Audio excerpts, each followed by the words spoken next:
అంటే ఇప్పుడు మా కుంభమేళలో దేవుడు లేడని చెప్పినందుకే మరి ఇది కాలిపోయిందా? లాస్ ఏంజల్స్ కాలిపోవడానికి దేవుని కోపం వచ్చింది, మరి ఈడ కాలిపోవడానికి ఎవరికి కోపం వచ్చింది?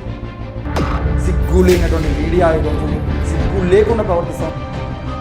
నేను సిగ్గు ఉండాలి కదా వీళ్ళ, కనీసం వీళ్ళని ఇంటర్వ్యూ చేసేటప్పుడు మీరన్నా ఆలోచించాలి కదా. ఈరోజు అడుగుతా ఉన్నా, ఎవడు భయం ఉంది దేవుడు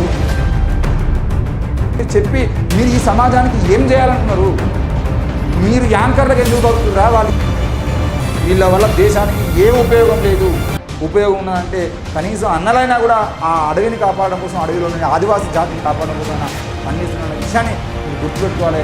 మంది సొమ్ము తిని ఈరోజు అప్పు చెల్లించకుండా పోయిన వాళ్ళందరినీ మీరు వెతకడం ప్రారంభిస్తే ఇక్కడ దొరుకుతారు. Hi hello welcome to Indian media. నేను రాకేష్. తెలంగాణ రాష్ట్రంలో ఎన్నో సమస్యలు ఉన్నాయి, కానీ మన తెలుగు ప్రజలు ఏ విషయాల గురించి ఆలోచిస్తున్నారో ఏంది అనేది ఒకసారి ఆలోచన చేయాల్సిన అవసరం ఉంది. ఈరోజు దేశంలో దాదాపు ఎక్కడా లేని విధంగా మహా కుంభమేళాకు సంబంధించినటువంటి వార్తలు మనం చూస్తూ ఉన్నాం. 7,500 కోట్ల రూపాయలు, ₹1 కాదు, ₹2 కాదు, 7,500 కోట్ల రూపాయలకు పైగా ఖర్చు చేసి ప్రభుత్వం చెప్తున్న లెక్కల ప్రకారమే, ఉత్తరప్రదేశ్ ప్రభుత్వం బహిరంగంగా చెప్పినటువంటి లెక్కల ప్రకారమే 7,500 కోట్ల రూపాయలు ఖర్చు చేయబోతున్నామనంటే వెనకాల, ఆ విషయం వెనకాల ఎన్ని వేల కోట్లు ఈరోజు మహా కుంభమేళా కోసం ఖర్చు చేస్తున్నారనే విషయం ఒకసారి ఆలోచన చేయాల్సిన అవసరం ఉంది. మరి ప్రభుత్వాలే ఈ రకమైనటువంటి మతపరమైనటువంటి విషయాల మీద, క్రిస్మస్ వస్తే, రంజాన్ వస్తే, అలాయ్ బాలాయ్ ప్రోగ్రాంలు అంటూ అవ్వంటూ ఇవ్వంటూ మతపరమైనటువంటి వేదికల మీద ఇన్ని వేల కోట్ల రూపాయలు ఖర్చు చేస్తూ ఉంటే, మరి అక్కడికి వచ్చినటువంటి వ్యక్తులు కూడా ఈ వేల కోట్ల రూపాయలు ఎవరి కోసం ఖర్చు చేస్తున్నారు? ఈ వేల కోట్లు ఈరోజు ఈ దేశంలో ఉద్యోగాలు లేవు అని చెప్తే సంవత్సరానికి 2 కోట్ల ఉద్యోగాలు ఇస్తున్నటువంటి నరేంద్ర మోడీ ఇప్పటికీ 10-12 సంవత్సరాలు దాదాపు 20 కోట్ల ఉద్యోగాలు ఇవ్వాల్సిన నరేంద్ర మోడీని ఎవరు ప్రశ్నిస్తలేరు. ఈరోజు చాలామంది యోగులు, వాళ్ళు వీళ్ళ పేర్లు ఏం పేర్లు, సన్యాసులు, బాబాలు, స్వామీజీల గురించి మాట్లాడుతూ ఉన్నారు. బాబాలు, స్వామీజీలకు సంబంధించిన విషయంలో మీరు మాట్లాడండి ఒకసారి. ఈయన ఐఐటి వేసి వచ్చిందంట, ఐఐటిఎన్ బాబా హూ డిడ్ అని చెప్పేసి ఈరోజు మనకు ఒక వార్త దాదాపుగా ఆమె అమ్మాయి పేరు ఏం పేరు, మోనాలిసా అని ఒక అమ్మాయి గురించి అందంగా కనబడింది అని చెప్పేసి కెమెరాలు మొత్తం పట్టుకుపోయి ఆమె దగ్గర పెడితే బతుకు తెరువు కోసం కుంభమేళాకి వచ్చి కుంభమేళాలో పూసల దండలు అనుకునేటువంటి ఒక అమ్మాయిని అక్కడ అమ్ముకోకుండా చేసి తీసుకుపోయి మీరు ఆమె మధ్యప్రదేశ్కు పోయేటట్టుగా ప్రయత్నం చేశారు. ఎవరి కోసం చేస్తున్నారు ఇదంతా? ఏం చేస్తామని చూస్తున్నారు? కనీసం మీరు అందరూ కలిసి ఆమె ఒక్క మోనాలిసే కాదండి, వీధులలో తిరగండి, వీధులలో భిక్ష పెట్టుకుంటున్నటువంటి ఆడవాళ్ళ జీవితాల గురించి చూపించండి. ఎన్ని వేల మంది, ఎన్ని కోట్ల మంది ఈరోజు దేశవ్యాప్తంగా రాష్ట్రాలలో మీరు చూసేది ఉంటే, ఇదే హైదరాబాద్ పట్టణంలో ఎన్ని వేల మంది మహిళలు, అంతకన్నా అందంగా ఉన్నటువంటి అమ్మాయిలు కూడా రోడ్ల మీద భిక్ష మాడుకుంటున్నారండి. చిన్న పిల్లలు భిక్ష మాడుకుంటున్నారండి. వాళ్ళని తీసుకెళ్ళి నటించమని చెప్తే వాళ్ళు జీవించే విధానాన్ని వీడియో తీసి పెడితే కొన్ని కోట్ల వ్యూస్ వస్తున్నాయండి. మీరు వాళ్ళ గురించి మాట్లాడతలేరు. ఈరోజు మోనాలిసా అనే అమ్మాయిని చూపిస్తున్నారు. మోనాలిసాలు ఈ దేశంలో కొన్ని వేల మంది, లక్షల మంది ఉన్నారు. మీ బతుకులు ఒక్కసారైనా వాళ్ళ జీవితాలు మార్చడం గురించి ఆలోచించరా? మీ కెమెరాలు కానీ, మీ జర్నలిజం కానీ, మీ యొక్క ఏదన్నా కానివ్వండి, ఎవరన్నా మీ ఆలోచనలు కనీసం వీళ్ళ జీవితాలు మారడం కోసం మనం ఏం చేద్దామని ఆలోచించరా?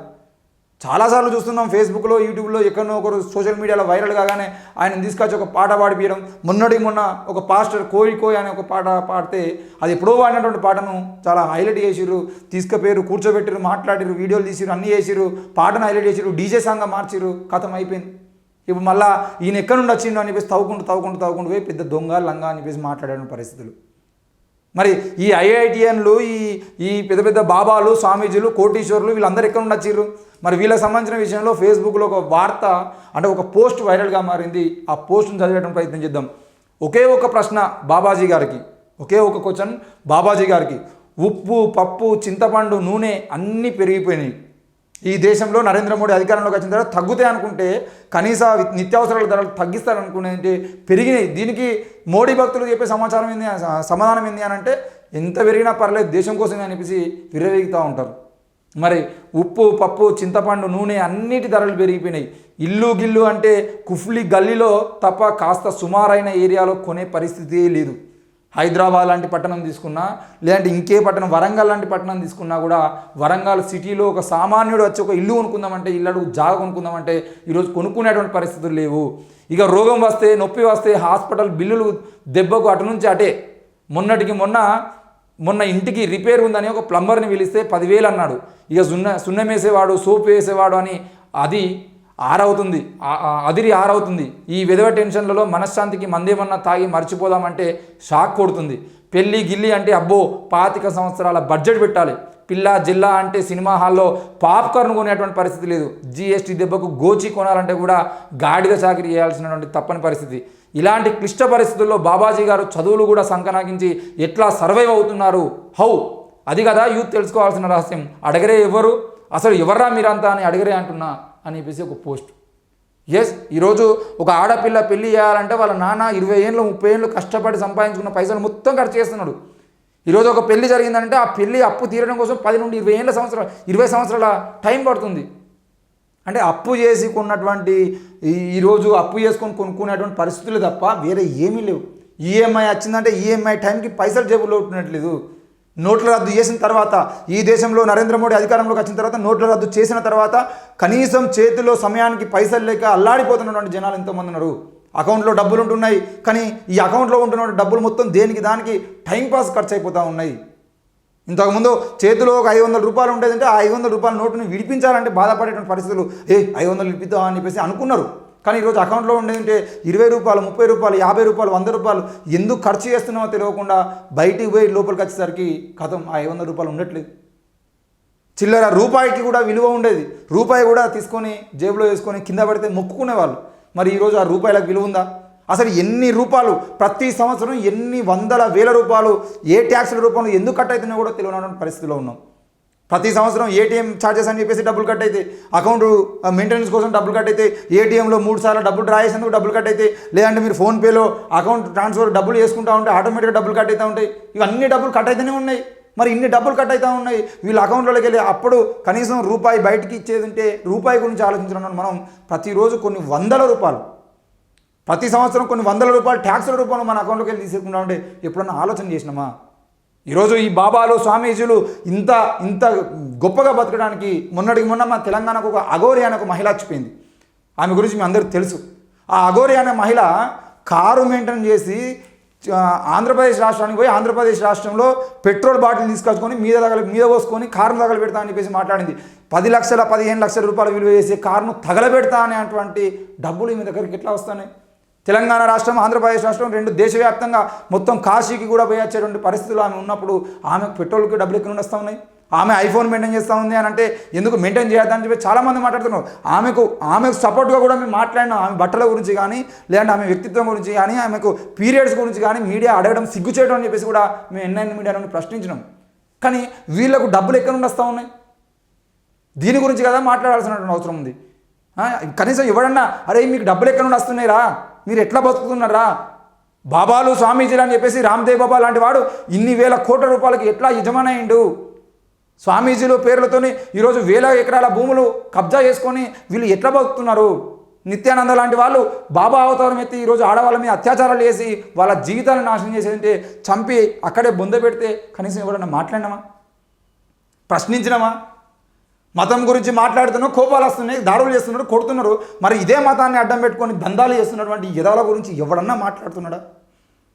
ఒక్కడన్నా ఎప్పుడన్నా ఈ బాబాలు చేయబట్టే మన మతం మొత్తం నాశనం అవుతుందని చెప్పేసి బాబాలకు వ్యతిరేకంగా మాట్లాడడానికి ప్రయత్నం చేసిరా?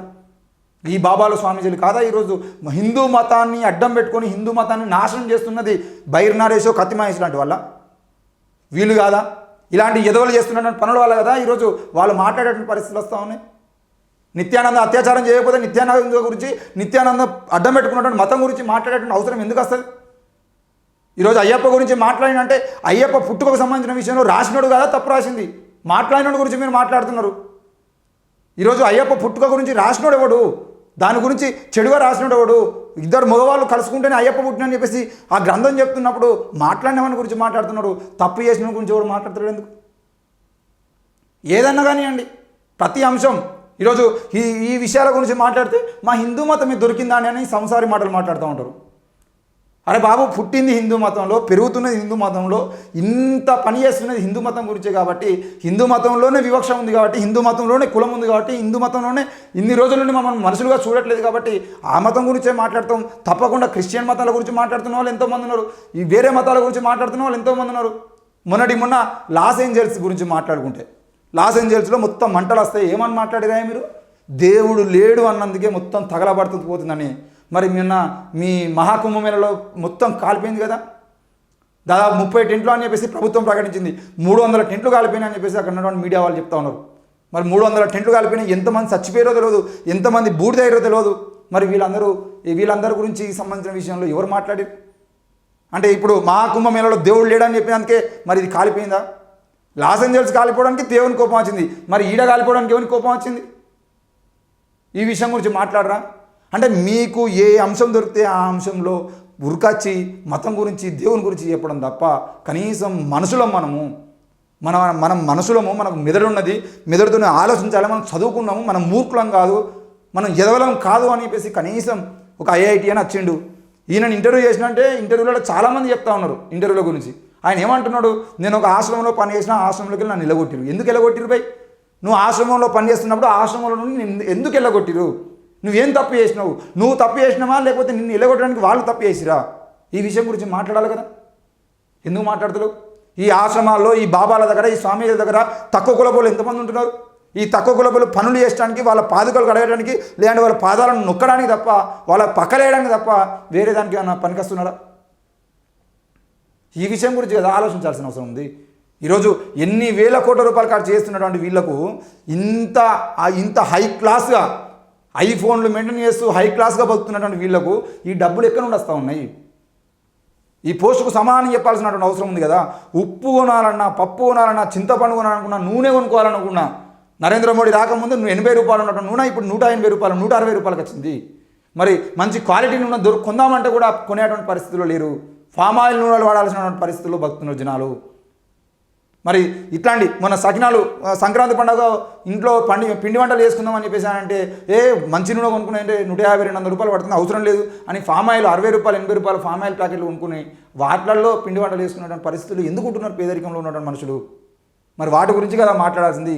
ఈరోజు హైదరాబాద్ ప్రాంతమే కాదు, ఏ జిల్లా కేంద్రానికి పోయి ఆ జిల్లా కేంద్రంలో కనీసం గుంట భూమి కొనుక్కుందామంటే కూడా కొనుక్కునేటువంటి పరిస్థితులు పేదవాళ్ళకి ఎందుకు లేవు? పెళ్ళి చేద్దామన్నా, ఇంట్లో ఫంక్షన్ చేద్దామన్నా, బర్త్డే ఫంక్షన్ చేసుకుందామన్నా ఈరోజు వేలు ఖర్చు చేస్తూ ఉన్నారు. మరి ఇంత ఖర్చు ఒక బర్త్డే ఫంక్షన్ చేయాలంటే, లేదంటే ఒక చిన్న సారీ ఫంక్షన్ చేయాలంటే, ఒక పెళ్లి చేయాలంటే వాళ్ళ తల్లిదండ్రులు కష్టం మొత్తం ఖర్చు చేయాల్సినటువంటి పరిస్థితి ఉన్నప్పుడు మరి ఆ ఖర్చులు వీళ్ళకి ఎవరు భరిస్తూ ఉన్నాడు? ఇన్ని వేల మంది, ఇన్ని లక్షల మంది ఈరోజు అక్కడికి వచ్చారు కదా, ఇన్ని లక్షల మంది సన్యాసులు, సాధువులు ఉన్నారని చెప్తున్నారు కదా. ఆ సాధువుల వల్ల ఈ దేశానికి ఏం ఉపయోగం ఉన్నది? దాని గురించి మాట్లాడే పరిస్థితులు ఎందుకు ఉండట్లేదు? కనీసం ఎవరన్నా ఇది కాదు, ఇది మనం చెప్పాల్సింది ఇది కాదు అని చెప్పేసి కనీసం మాట్లాడే పరిస్థితి ఉందా?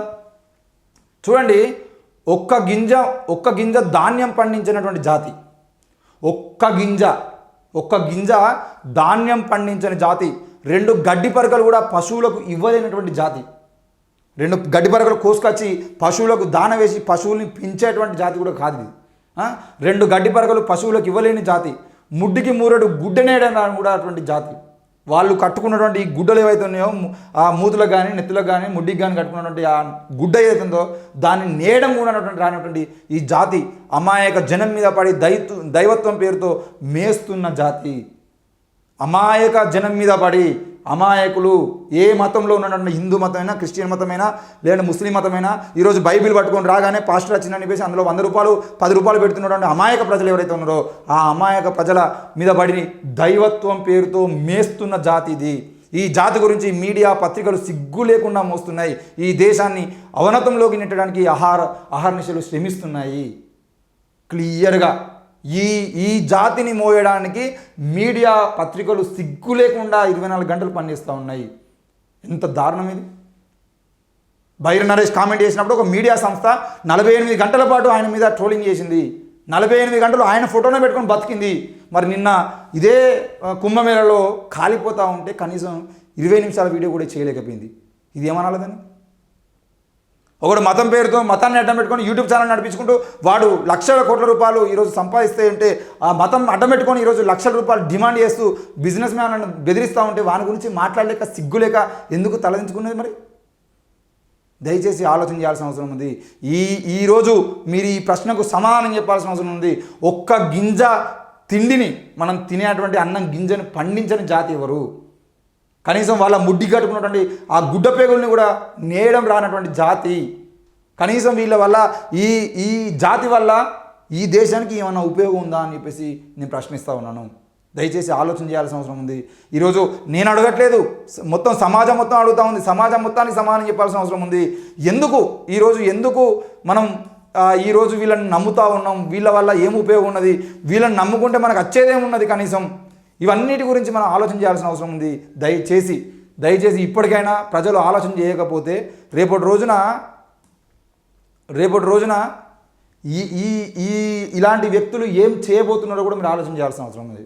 చూడండి, ఈరోజు స్వామీజీలు, బాబాలు, ఫకీర్లు అని చెప్పేసి మాట్లాడుతున్నటువంటి మాటలు ఏవైతే ఉన్నాయో, మరి వీళ్ళు నమ్మి వచ్చిన భార్యను వదిలేసి వెళ్ళిపోయిన వాళ్ళని, పడక సుఖంతో కనిపించకుండా పారిపోయిన వాళ్ళని, కిరాతకంగా ఒక వ్యక్తిని హత్య చేసి కనుమరుగైపోయిన వాళ్ళని, మంది సొమ్ముతిని అప్పు చెల్లించకుండా పరారైపోయిన వాళ్ళని, న్యాయ వ్యవస్థకి పోలీసులకి చిక్కకుండా తప్పించుకున్నోళ్ళని, ఒక ప్రాణిగా భూమి మీద కనీస బాధ్యతల నుండి కూడా తప్పించుకున్నోళ్ళని వీళ్ళలో వెతకండి. ఈ మనుషుల మందలో వెతకండి. తప్పకుండా పైన చెప్పిన వాళ్ళలో ఏదో ఒక కేటగిరీలో వీరు ఉంటారు. వీళ్ళందరూ దొరుకుతారు. మీకు అత్యాచారాలు చేసి దొరకకుండా పోయినవాడు కానీ, దొంగతనాలు చేసి దొరకకుండా పోయినవాడు కానీ, పిల్లల్ని వదిలేసి దొరకకుండా పోయినవాడు కానీ, అమ్మా నాన్నలు వదిలేసి దొరకకుండా పోయినవాడు కానీ, అప్పుల్ని చేసి అప్పుల నుండి తప్పించుకోవడం కోసం బయటికి వెళ్ళిపోయినవాడు కానీ, ఇట్లా మీరు ఏ వ్యవస్థ, పోలీసులకు, న్యాయ వ్యవస్థకు దేనికి దొరకకుండా పోయినటువంటి మంది సొమ్ము తిని ఈరోజు అప్పు చెల్లించకుండా పోయిన వాళ్ళందరినీ మీరు వెతకడం ప్రారంభిస్తే ఇక్కడ దొరుకుతారు. మరి ఎక్కడికి పోతున్నారు వీళ్ళంతా? ఈ ప్రపంచ బాధలకు కన్నీళ్ళకి తప్పించే మార్గం కోసం అన్వేషించే బుద్ధిజీవుల్ని, మానసికంగా గాయపడి అయిన వాళ్లకు దూరంగా వెళ్ళిపోయిన సున్నిత మనస్కులు అని చెప్పేసి వీళ్ళకు ముద్ర వేయకండి. మళ్ళీ చెప్తున్నా, ఈ ప్రపంచపు బాధలకు కన్నీళ్లను తెప్పించే మార్గం కోసం అన్వేషించే బుద్ధిజీవుల్ని, మానసికంగా గాయపడి అయిన వాళ్లకు దూరంగా వెళ్ళిపోయిన సున్నిత మనస్కులని వీళ్ళకు లేబుల్స్ చేయకండి. ఎవరో ఎప్పుడో బుద్ధుడు లాంటి వాడు ఈ ప్రపంచం దుఃఖిస్తూ ఉంది, దుఃఖానికి కారణం ఏంటి అని చెప్పేసి భార్య పిల్లల్ని వదిలేసి అడవుల్లోకి వెళ్ళిపోయి కేవలం కోరికలే మనిషి యొక్క దుఃఖానికి కారణం అని చెప్పి ఆ కోరికలను మనం త్యజించాలని చెప్పేసి కొన్ని వందల మందికి చెబుతూ ఆయన ఒక బౌద్ధాన్ని ఈరోజు దేశవ్యాప్తంగా, ప్రపంచవ్యాప్తంగా తీసుకొచ్చినట్టుగా వీళ్ళేం దేశం కోసమో లేదంటే ఈ దేశ సమస్యల కోసం వీళ్ళు పోవట్లేదు, ఇంకో పైన ఉన్నటువంటి సమస్యల్ని బయటపడడం కోసం మాత్రమే పోయిరు. దయచేసి వీళ్లకు బుద్ధుని లాంటి వాళ్ళు లేదంటే ఇంకెవరిలాగానో లేబుల్స్ వీళ్ళకి వేయకండి. ప్రాణాలు చిత్రహింసలకు అప్పచెప్పి మరీ బాధితుడి కోసం నిలబడిన అడవిలోని నక్సలైట్లను, అడవిలోని అన్నలను, అలాగే ఆదివాసీల గుడారాల్లో మారుమూల పల్లెల్లో ఉన్నటువంటి ఆదివాసీ గుడారాల్లో ఉన్నటువంటి జనానికి విద్య, వైద్య వికాసాల కోసం పనిచేస్తున్నటువంటి ఎన్జిఓలను మీరు అవమానపరచకండి. ఈరోజు నిజంగా ప్రజల కోసం ఆలోచిస్తున్నది ఎన్జిఓ సంస్థలు, నిజంగా ప్రజల కోసం పనిచేస్తున్న వాళ్ళు ప్రజా సంఘాల నాయకులు. ఈరోజు పౌర హక్కుల సంఘాలు, మానవ హక్కుల సంఘాలు ఈ ప్రజా సంఘాల వల్ల కనీసం వాళ్ళ హక్కులు కాపాడుతున్నాయి. కనీసం ఈరోజు ఛత్తీస్గఢ్ అడవుల్లో వందల మందిని రోజు ఎన్కౌంటర్ చేసి ఆదివాసులను చంపి వీళ్ళు నక్సలైట్లు అని ముద్ర వేస్తూ ఉంటే వాళ్ళ గురించి కూడా కనీసం ఒక్కరోజు మాట్లాడినటువంటి వీళ్ళు దేవుళ్ళు ఎట్లయితారు? వీళ్ళను మొక్కితే పుణ్యం ఎట్లా వస్తుంది? వీళ్ళ వల్ల దేశానికి ఏం ఉపయోగం అని చెప్పి ప్రశ్నిస్తూ ఉన్నాము. దయచేసి అడవిలో ఉన్నటువంటి అన్నల్ని, బార్డర్లో ఉన్నటువంటి సైనికుల్ని, ప్రజల కోసం పనిచేస్తున్నటువంటి ప్రజా సంఘాలని, ఎన్జిఓ సంఘాలని మీరు అవమానపరిచే విధంగా వీళ్ళు గొప్పోళ్ళు అని అంటే వాళ్ళని అవమానపరిచినట్టు. వీళ్ళ వల్ల దేశానికి ఏ ఉపయోగం లేదు. ఉపయోగం ఉన్నదంటే కనీసం అన్నలైనా కూడా ఆ అడవిని కాపాడడం కోసం, అడవిలో ఉన్న ఆదివాసీ జాతిని కాపాడడం కోసం అయినా పనిచేస్తున్న విషయాన్ని మీరు గుర్తుపెట్టుకోవాలి. దయచేసి సన్యాసం తీసుకున్నాడు ఐఐటియను, దీనికి చిన్న ఎగ్జాంపుల్ చెప్తాను నేను. ఆ మధ్యకాలంలో ఒక ప్రముఖ మీడియా సంస్థ రోడ్డు మీద అడుక్కున్నటువంటి ఇంటర్వ్యూ చేసింది. రోడ్డు మీద అడకదినటువంటి ఇంటర్వ్యూ చేసి ఈయన పెద్ద సాఫ్ట్వేర్ ఇంజనీరు, ఈయన అనవసరంగా అడుక్కుంటున్నాడు అది ఇది అని చెప్పేసి మొత్తం హైప్ చేసి ఆయనను 10 ఇంటర్వ్యూలు చేసి ఒక్కొక్క ఇంటర్వ్యూ 10 లక్షలు, 20 లక్షలు, 50 లక్షలు పోయింది. ఆయన షార్ట్స్ కడియడము అయ్యో అని చెప్పేసి చెప్పింది. ఆయనను తీసుకుపోయి మంచిగా కటింగ్ చేసి, షేవింగ్ చేసి, మంచి బట్టలు వేసిరు, తీసుకుపోయి ఒక అనాథాశ్రమంలో పడేసిరు. మళ్ళీ వారం రోజులు మొత్తం అంటే ముందే స్క్రిప్ట్ రెడీ ఉంటుంది వీళ్ళ దగ్గర. ఈయనని కేవలం హైప్ చేయాలి, హైప్ అయిపోయిన తర్వాత తీసుకుపోయి అనాథాశ్రమంలో ఎత్తాం, అనాథాశ్రమంలో వేసిన తర్వాత వారం 10 రోజులు అయిపోయిన తర్వాత ఈయన ఆ అనాథాశ్రమంలో దొంగతనం చేసిండని చెప్పేసి కేసు పెట్టి తీసుకుపోయి జైలు వేసారు.